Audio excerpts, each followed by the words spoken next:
Active constraints using vector field inequalities for surgical robots.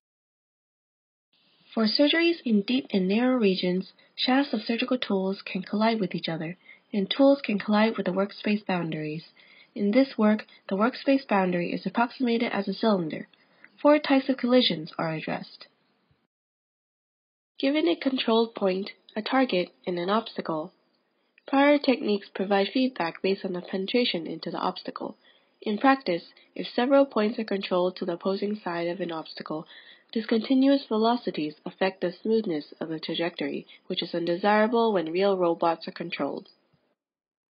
In the proposed framework, the approach velocity is calculated, and this result is used in a constrained optimization algorithm, which limits the approach velocity in the direction of the obstacle.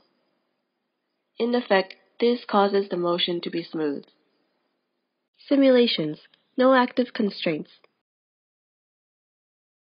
Desired tooltip trajectory is denoted by the reference frame. It specifies both translation and orientation of the tooltip.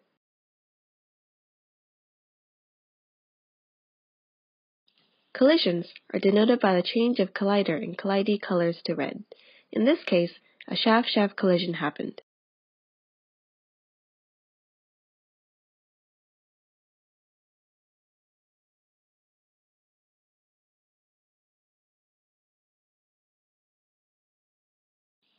Simulations. Active constraints enabled.